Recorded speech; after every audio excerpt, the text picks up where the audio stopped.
بسم اللہ الرحمن الرحیم۔ السلام علیکم ورحمۃ اللہ وبرکاتہ۔ بسم اللہ الرحمن الرحیم۔ عزیز طلبہ، امید ہے آپ سب خیریت سے ہوں گے۔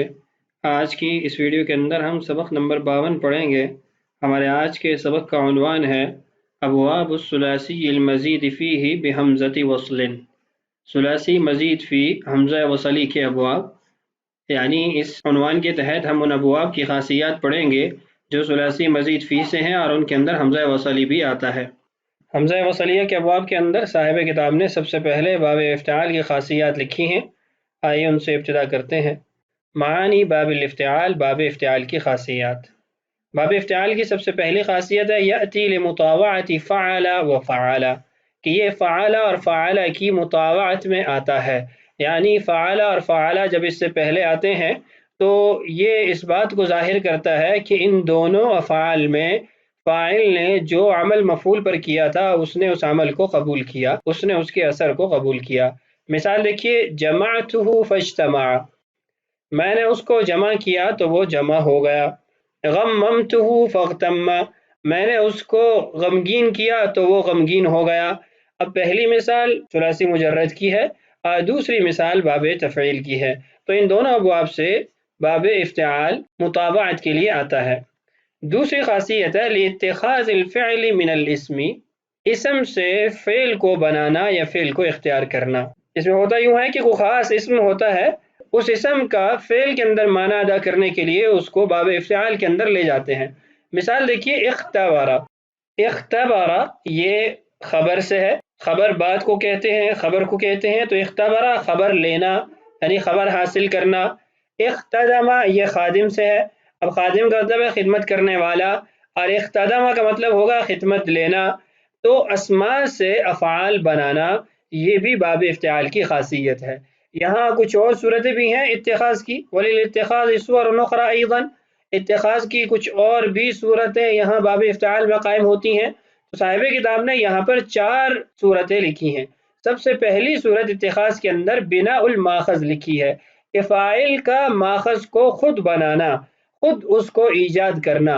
اجتحر الفأر، چوہے نے بل بنائی۔ اب یہاں پر اجتحر، الجحر ماخذ ہے، بل، اور الفأر فاعل ہے، تو فاعل نے ماخذ کو خود بنایا ہے، خود ایجاد کیا ہے۔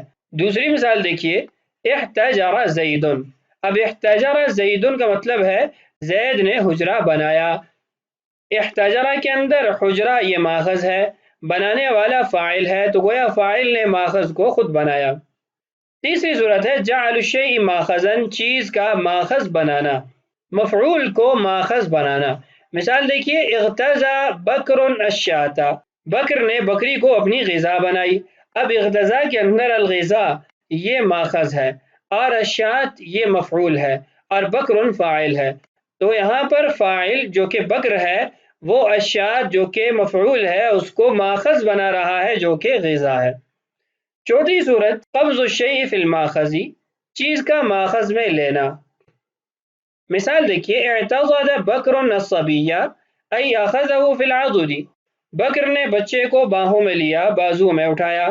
اب یہاں پر اعتضد میں العضد یہ ماخذ ہے، بکر فاعل ہے، الصبی مفعول ہے، تو فاعل مفعول کو ماخذ میں لے رہا ہے۔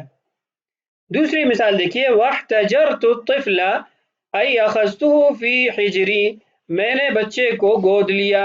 اب احتجرت کے اندر الحجر ماخذ ہے، الطفل مفعول ہے اور متکلم کی ضمیر فاعل ہے، تو فاعل یہاں پر مفعول کو ماخذ میں لے رہا ہے۔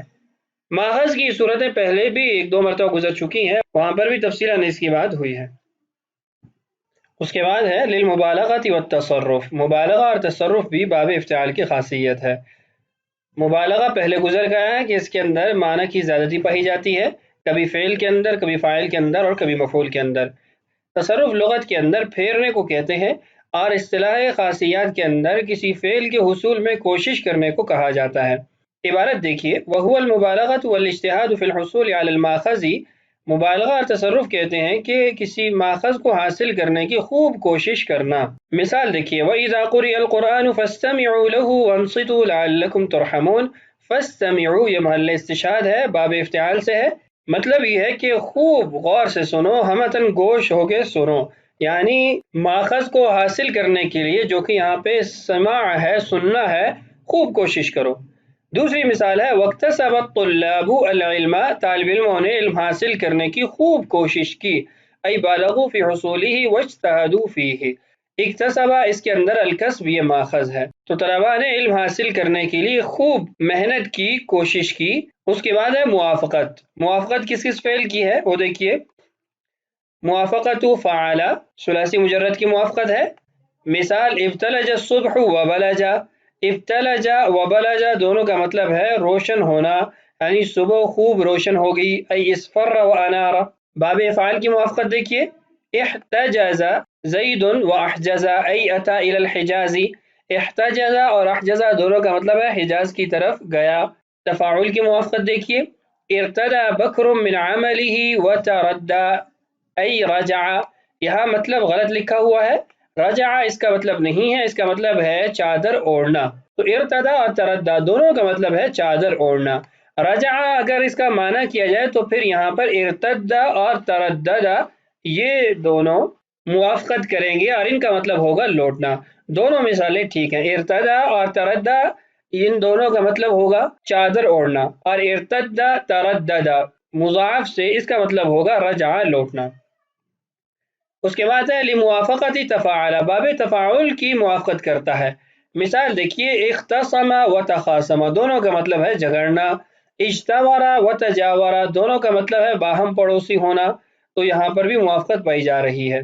لموافقت استفعال، باب استفعال کی موافقت ہے، ایتجر واستأجر اجرت پر مزدور رکھنا یا مزدور لینا، دونوں کا ایک ہی مطلب ہے۔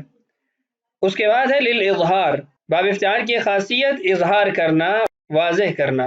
مثال دیکھیے اعتذر الطالب امام الاستاذ واعتظم، طالب علم نے استاد سے معذرت کی اور استاد کی عظمت کو بیان کیا، ای اظہر العذر والعظمت۔ اب اعتذر اور اعتظم دونوں کے اندر اظہار پایا جا رہا ہے، چیز کی وضاحت پائی جا رہی ہے۔ چھٹی خاصیت ہے للابتداء، ابتداء کے دونوں معنی پہلے گزر چکے ہیں، یہاں مثالیں دیکھیے استلم الحاج الحجر ای قبلہ، والمجرد سلم من سمع معناه سلم من الآفت وبرئ۔ پہلے کی مثال کے ثلاثی مجرد اور اس باب کے اندر معنی کا اختلاف ہو وہ دیکھیے، استلم کا مطلب ہے حجر اسود کو چومنا، اور اسی سے آپ اگر مجرد کا فعل لائیں سلیمہ تو اس کا مطلب ہے امن پانا، سلامتی پانا۔ اسی طریقے سے ایتجز ای انحنى لا مجرد له، دوسری جو صورت ہوتی ہے ابتداء کی کہ مجرد کا فعل بالکل بھی نہ پایا جائے، اس کی مثال ایتجز ہے جس کا مطلب ہے مڑنا، اب اس سے مجرد کا صیغہ آتا ہی نہیں ہے۔ تو یہ تھی 6 خاصیات باب افتعال کی۔ باب استفعال کی خاصیات انشاءاللہ اگلی ویڈیو کے اندر پڑھیں گے۔ اللہ تعالیٰ سے دعا ہے اللہ تعالیٰ ہمارے لیے اس بات کی تکمیل آسان فرمائے، اللہ تعالیٰ ہم سب کا حامی و ناصر ہو۔ السلام علیکم ورحمۃ اللہ وبرکاتہ۔